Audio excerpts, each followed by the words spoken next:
let's read The Berenstain Bears and the In Crowd. It was early summer in Bear Country.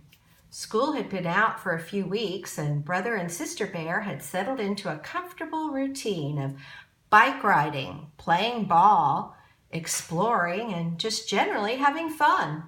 They had chores, of course, keeping their room neat, helping with yard cleanup, and when he got very busy, helping Papa Bear in his shop. Mostly, though, they were looking forward to a carefree summer of fun and relaxation. But sometimes the road ahead is not as smooth as we would like. Sometimes there are unexpected potholes in the road of life, and Sister Bear, as it turned out, was headed for a real wheel-buster. With school closed, the playground was the gathering place for brother, sister, and the neighborhood cubs. It had swings and slides, a jungle gym, a track, and a sandbox for little cubs. There were also jump ropes, frisbees, and soccer balls you could get from Miss Mack, who was in charge. On most days, Sister would stop off for her best friend, Lizzie Bruin, and they would go to the playground together. After a swing and a slide or two, they would get a jump rope from Miss Mack. Lately, they had been getting 2 ropes for double dutch. In double dutch, the jumper jumps over 2 ropes that are being turned in opposite directions. It isn't easy, but Sister and Lizzie and some of their friends had been practicing and were getting pretty good at it. That's what was happening the day the trouble started. Sister and Lizzie had 2 ropes and were looking for other cubs to join them. But where was everybody? Where were Anna, Millie, and Linda, their usual jump mates? As they looked around, they spied a small crowd at the far corner of the playground near the bike rack. That's when Anna ran by. "How about a little double dutch?" called Sister. "Can't now," shouted Anna. "There's a new cub with a terrific 10-speed bike, and she's letting us take turns riding it." It sounded interesting, and even though Sister and Lizzie were still a little bit small for 2-wheelers, they decided to investigate. The new cub not only had a pretty sharp bike, it was purple and had 10 speeds and handbrakes. She was pretty sharp herself. She wore purple stretch pants, a designer top, a yellow headband, and hoop earrings. "Her name's Queenie McBear," whispered Anna, "and she just moved into the neighborhood. She has pierced ears." Can you find her? There she is. Sister pushed through the crowd, gave the newcomer, who was taller than she was and a little older, a big smile and said, "Hi, I'm Sister Bear." Queenie smiled too, but it wasn't exactly friendly. "Sister Bear," she said. "Now what kind of a name is that? And you've got to be kidding me with those clothes. A pink ruffled jumper and a hair bow." "Well," said Sister, a little confused, "it's my kind of name, and as for my clothes, why don't you and your little friend go play in the sandbox?" interrupted Queenie, not giving Sister a chance to finish. Then she got on her bike and shouted, "Come on, gang, let's go to the Dairy Bear for some soft ice cream. My treat." And off she zoomed down the road. Jumpmates Anna, Millie, and Linda looked a little embarrassed, but soft ice cream was soft ice cream, so they got on their bikes with the rest and followed Queenie down the road. Now Sister was very confused and upset too. "I don't get it," said Lizzie. "All you did was say hi." "Say, I know what," she added, trying to cheer her up. "I heard that Miss Mack is organizing a double dutch tournament with prizes and everything. Come on, let's go sign up." Sister Bear didn't even answer. She was so upset that she just turned and went home. She was usually so cheerful after a session at the playground that it didn't take long for Mama Bear to figure out that something must have gone wrong. Papa and Brother Bear noticed too. After supper, the whole story of Queenie came out. her bike, her sharp clothes, and how she'd made fun of Sister and then treated everybody to soft ice cream.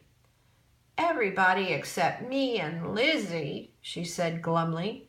"What did she make fun of?" asked Mama. "My name, my clothes, my hair bow. Me," said Sister. "Oh dear," said Mama. "That wasn't very nice. Not very nice at all. Maybe she was just trying to make an impression." "Well, she certainly made an impression on me," said Sister. "A bad impression." Of course, Mama had been a cub once, and she knew about in-crowds and cubs like Queenie who tried to build themselves up by putting other cubs down. But she also knew that it didn't do much good to stew about it. So she gave Sister a hug and said, "Don't fret, sweetie. I'm sure things will look a lot brighter in the morning." Things did look a lot brighter in the morning, and Sister Bear was once again her confident self. She decided that today she would ride her trike to the playground. The playground was just as much hers as Queenie's, and besides, she wanted to ask Miss Mac about that double Dutch tournament. It sounded interesting, and maybe Queenie wouldn't even be there. Queenie was not only there, she and the gang were riding around the track on their bikes. When Sister tried to join in, all she got for her trouble was a cloud of dust and more of Queenie's smart talk. "Well, if it isn't little Miss Hairbow on her bicycle. Excuse our dust," she shouted as she whizzed past. "Excuse her dust indeed," thought Sister, getting an idea. "I'll show that Queenie McBear." She pedaled home as fast as she could. She hoped Brother Bear wasn't out riding his big two-wheeler, because that was her idea, to borrow his bike, go back, and ride circles around that Queenie McBear. She managed to get on Brother's bike by standing on a step, and she almost got it going, but her legs were a little too short, and after a few wobbly circles, she crashed. Ker-womp! "Oh dear," said Mama, who had just returned from a quick shopping trip to the mall and was watching from one of the treehouse windows. She had a pretty good idea that Sister's attempt to ride the two-wheeler had something to do with Queenie and the in-crowd. "I guess you had another run-in with that new cub," she said as Sister came into the house. "Well, here's a little something to cheer you up." She reached into her shopping bag and took out some new clothes. Some new and different clothes for Sister Bear. There were some very sharp jeans, a green and white striped designer top, and a bright green headband. "For me?" said Sister. "Of course," said Mama. "Come on now, let's try them on. You know," she continued as she helped Sister out of her pink ruffled jumper and polka dot blouse and into her new outfit, "maybe these new things will change your luck." "Maybe," agreed Sister. But then she asked, "Mama, why did Queenie pick on me like that?"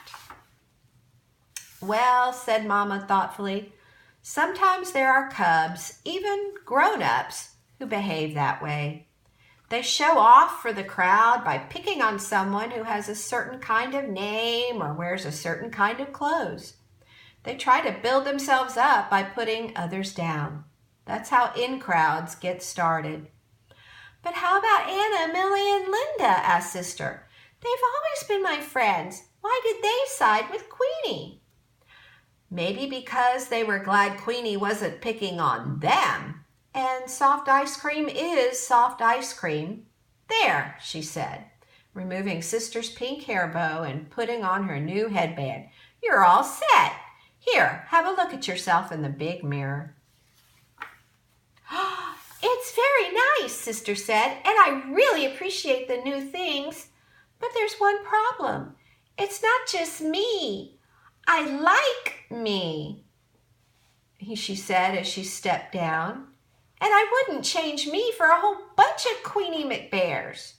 Then she took off her new outfit and put on her old one, hair bow and all. And she can keep her old in-crowd. "Excuse me, Mama, I have to make a phone call." She marched over to the phone and dialed a number. "Hello, Lizzie," she said. "How about that double Dutch tournament?" The double Dutch tournament had gotten to be a big thing.